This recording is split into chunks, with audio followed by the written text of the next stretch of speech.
الله الرحمن الرحيم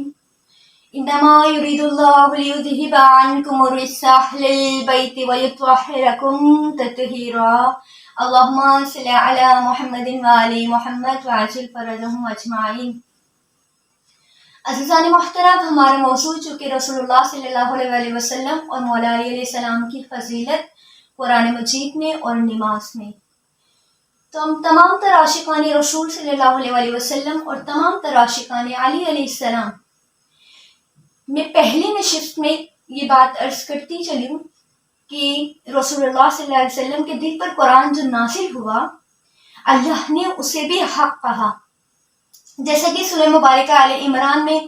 آیت نمبر 3 میں پروردگار کیا فرما رہا ہے کہ نزل علیک الکتاب بالحق، کہ اے میرے حبیب جو آپ کے دل پر قرآن نازل ہوا ہے وہ ایک سراپر حق ہے۔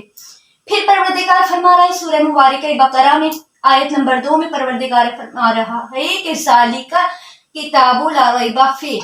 اللہ فرماتا ہے کہ ذالک الکتاب لا ریب فیہ، کہ اس کتاب میں شک کی گنجائش نہیں ہے۔ خبردار، اس کتاب کی کسی بھی فیصلے کو آپ شک نہ کرنا، اس کی کسی بھی آیت پر شک نہ کرنا، اس کے کسی بھی لفظ پر شک نہ کرنا، اس کے کسی بھی حرف پر شک نہ کرنا۔ تو عزیزان محترم، ہماری بہت بڑی کتاب جس کا نام کتاب منہاج البراءہ ہے، جو کہ حبیب اللہ خوئی رحمۃ اللہ علیہ کی لکھی ہوئی ہے، جس میں وہ مقام عظمت بیان کر رہے ہیں مولا علی علیہ السلام کی چند کلمات میں، کہ مولا علی علیہ السلام مقام عظمت بیان کر رہے ہیں قرآن مجید کا، اور کس سے بیان کر رہے ہیں؟ جناب عبداللہ ابن عباس سے، کہ اے ابن عباس، جب بھی قرآن مجید کھول کر بیٹھا کرو یا تلاوت کیا کرو تو پھر اپنے ذہن میں یہ بٹھا لو کہ یہ جو قرآن مجید ہے، اس کی ہر آیت کے ہر لفظ میں 1000 معنی چھپے ہوئے ہیں۔ ہم ظاہری معنی کو دیکھتے ہیں عزیزان محترم، ہم باطنی معنی کو سمجھنا چاہیے ہمیں۔ تو پروردگار عالم نے جس قرآن مجید کو نازل کیا ہے، جب ہم اس کی آیتوں کو تلاوت کرتے ہیں، ہمیں جتنی معرفت ہوتی ہے ہمیں قرآن مجید کی اتنی ہی سمجھ آتی ہے۔ تو مولا علی علیہ السلام فرما رہے ہیں اے ابن عباس، اس قرآن مجید کی ہر آیت کے ہر لفظ میں 1000 معنی چھپے ہوئے ہیں۔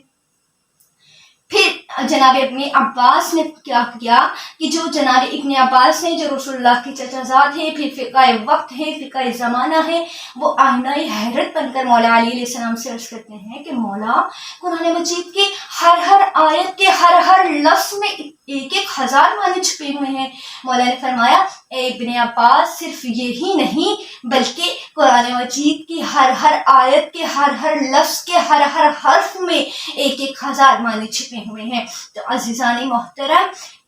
اسراری قرآنیہ کے معلم حقیقی نے، آغوش مصطفیٰ کے پرورتے نے، علی نے، لعاب رسول اللہ صلی اللہ علیہ وسلم کو چوس کر پروان چڑھنے والے علی نے، مدینہ العلم کے باب العلم علی نے عبداللہ ابن عباس کی طرف دیکھ کر فرمایا کہ صرف ایک لفظ میں نہیں بلکہ ایک حرف میں 1000 معنی چھپے ہیں۔ تو جناب عبداللہ عرض کرتے ہیں کہ مولا، پھر ان تمام جو الفاظ ہیں، جو حرف ہیں، الف با تا سا وغیرہ، پھر تو ان کے ہزار معنی ہیں جو خدا کے علاوہ تو کوئی اور نہیں جانتا۔ تو مولا نے فرمایا اے ابن عباس، ایسا نہیں ہے، بلکہ اللہ نے قرآن مجید میں واضح طور پر فرما دیا ہے کہ اللہ تعالیٰ کی ذات فرماتا ہے ثم اورثنا الکتاب الذین اصطفینا من عبادنا، پھر ہم نے اپنے بندوں میں سے جن کو چن لیا اس کو اس کتاب کا وارث بنا دیا۔ تو عزیزان محترم، جب بھی آپ دیکھیں تو کوئی وارث کبھی بھی اپنی وراثت سے بے خبر نہیں رہتا۔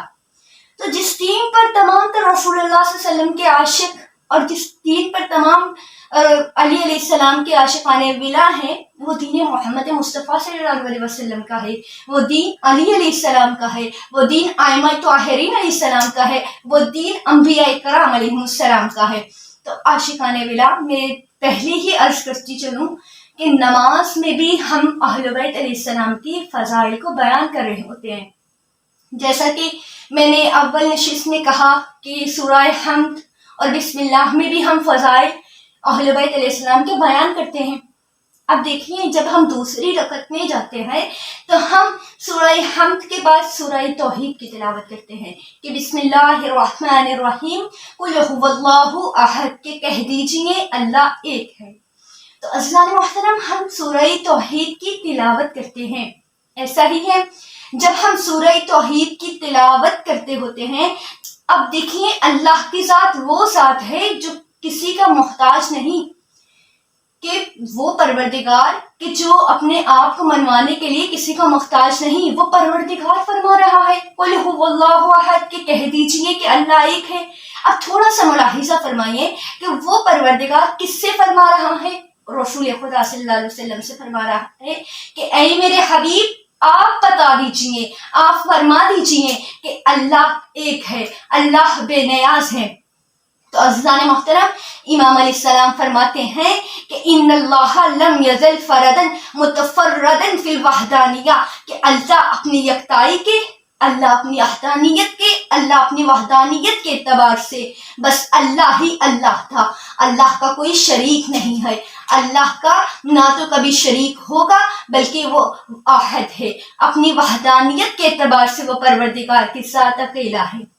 تو عزیزان محترم اس پروردگار نے اپنے آپ کو منوانے کے لیے چند ہستیوں کو خلق کیا۔ اب وہ ہستیاں کون سی ہیں؟ ثم خلق محمد و علی و فاطمہ، پھر اس نے سب سے پہلے محمد، علی اور فاطمہ علیہ السلام کو خلق کیا۔ معلوم ہوا کہ جس طرح خدا کی پہچان محمد رسول اللہ نے کروائی،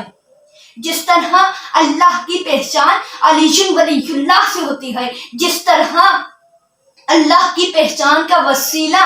علی ولی اللہ بھی ہے، جس طرح اللہ کی پہچان کا وسیلہ محمد رسول اللہ بھی ہے، تو پھر مانیے نا کہ محمد رسول اللہ اور علی ولی اللہ کے بعد اللہ کی پہچان کا سب سے بڑا وسیلہ بطول عذرا علیہ السلام ہے۔ تو عاشقان ولا آپ جو نماز میں تسبیح بھی پڑھتے ہیں نا، تو وہ تسبیح کوئی عام تسبیح نہیں ہے بلکہ وہ عطا سیدہ سلام اللہ علیہا ہے کہ ہم 34 مرتبہ اللہ اکبر پڑھتے ہیں، 33 مرتبہ سبحان اللہ پڑھتے ہیں، 33 مرتبہ الحمدللہ پڑھتے ہیں۔ تو در حقیقتاً یہ تسبیح ہمیں تسبیح فاطمہ الزہرا سلام اللہ علیہا سے آئی۔ تو اس طرح ہماری پوری نماز ہی آل محمد علیہ السلام کے وسیلے کے ساتھ ہے۔ آپ مجھے خود ہی بتا دیجئے کہ وہ پروردگار، وہ ذات لم یزل کہ جو اپنے تعارف کا محتاج نہیں ہے، وہ پروردگار کہ جس نے، اب دیکھ لیجئے کہ حضرت آدم سے لے کر حضرت عیسیٰ تک